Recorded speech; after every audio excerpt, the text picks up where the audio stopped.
ምንም ጊዜ ቢሆን ቅዱስ መሆን አንችልም በማለት በቅድስና ለመኖር ራሳችንን እናለማምድም። ይህ ስህተት ነው። በመንፈሳዊ ሕይወታችን ቅዱስ ሆኖ መኖር የማንደርስበት ይመስለን እንጂ አማኞች ሁሉ ፍጹም ወይም ቅዱስ ወደ መሆን ደረጃ ማደግ እንዳለብን የእግዚአብሔር ፈቃድና ፍላጎት ነው። ክርስቶስ የሚቻላችሁ ከሆነ ፈቃዳችሁ ከሆነ ብሎ አማራጭ ወይም ምርጫ አልሰጠንም። ምንድነው ያለን? በማቴዎስ ወንጌል ምዕራፍ 5 ቁጥር 48 ላይ የሰማይ አባታችሁ ፍጹም እንደሆነ እናንተም ፍጹማን ሁኑ በማለት ትእዛዝ ነው ያዘዘ። ስለዚህም የተወደዳችሁ ወንድሞች ይህንን ባለፈው ጊዜ ተመልክተን ነበር። ቀጣዩ ክፍል ይቀጥላል። ክፍል 2 ላይ በምንመለከትበት ጊዜ የመንፈሳዊ እድገት መለኪያ ቤተክርስቲያን መሄድ ወይም የሃይማኖት ስርዓት ወይም ደንብ መጠበቅ ሳይሆን እግዚአብሔርን በባህሪ መምሰል ነው። እግዚአብሔር በባህሪው ምን አይነት ጉድፍ ወይም እንከን የሌለበት በጽድቅና ውበት ተወዳዳሪ የሌለው ፍጹምና ቅዱስ የሆነ አምላክ ነው። የመንፈሳዊነት ወይም እግዚአብሔርን የመምሰል ባህሪ በእኛ በአማኞች ሕይወት እንደሚገባ የሚታየው ለእግዚአብሔር ሙሉ መሰጠትና ከልብ የወጣ አምልኮ ቢኖረን እንዲሁም የእግዚአብሔር ተፈጥሯዊ ባህሪ ወይም ህልውና ምን እንደሆነ አውቀን እርሱ በሚሰጠን ትምህርትና መመሪያ ራሳችንን ያለማመድን እንደሆነ ነው። ሕይወቴን በቅድስና ለመምራት ጥረት የሚያደርግ ማንኛውም ብርቱ ክርስቲያን አልፎ አልፎ ኃጢአት የሚሰራበት ጊዜ እንዳለ የታወቀ ነው። ከኃጢአት የነጻ ወይም ስህተት የሌለበት ሰው በምድር ላይ አይገኝም ወይም የለም።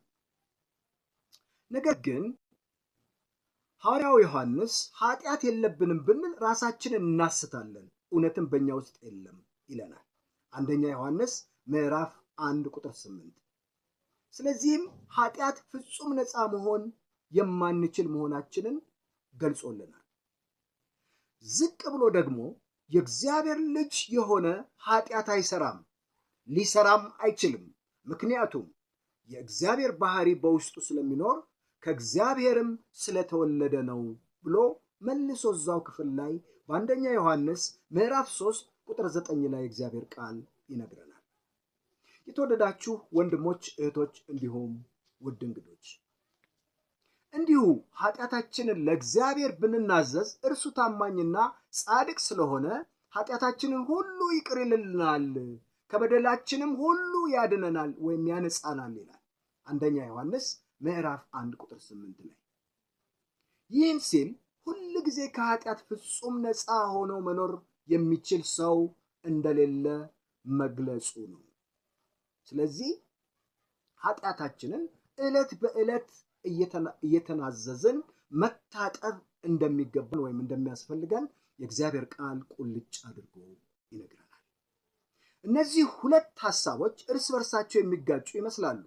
ይሁን እንጂ ዮሐንስ የተጠቀመበትን ቋንቋ በትክክል ከተረዳነው ሐሳቡ የማይጋጭ መሆኑን እንረዳለን። የእግዚአብሔር ልጅ ኃጢአት አይሰራም ሲል ሁል ጊዜ በተመሳሳይ ኃጢአት ውስጥ አይኖርም ማለቱ እንጂ አልፎ አልፎ ኃጢአት አይሰራም ማለቱ አይደለም። ወይም አይሳሳትም፣ አይወድቅም፣ አማኝ ወይም ክርስቲያን አይወድቅም ማለት አይደለም። ይሁን እንጂ አማኝ ጥረቱና ፍላጎቱ ሁል ጊዜ ፍጹም ኃጢአት ላለመስራት መሆን አለበት። ኃጢአት ቢሰራና ኃጢአቱን ቢናዘዝ ግን ኃጢአቱን ሁሉ ይቅር የሚለው ዮሐንስ በመልእክቱ ገልጿል።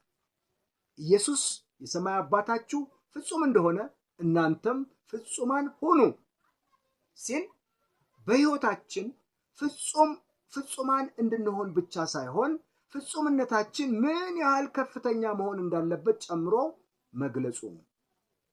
የሰማይ አባታችሁ ፍጹም እንደሆነ ሲል የእግዚአብሔር ፍጽምና ንጹሕና ቅዱስ ወይም ምንም ስህተት ኃጢአት የሌለበት ስለሆነ ምን ያህል ከፍተኛ እንደሆነ የሚያመለክት ነው።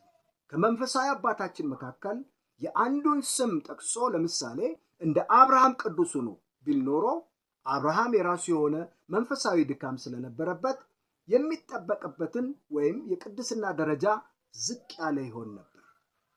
የሰማዩ አባታችሁ ፍጹም እንደሆነ እናንተም ፍጹማን ሁኑ ሲል እምነታችን ከእግዚአብሔር የፍጹምነት ደረጃ ላይ መድረስ እንዳለበት መግለጹ ነው።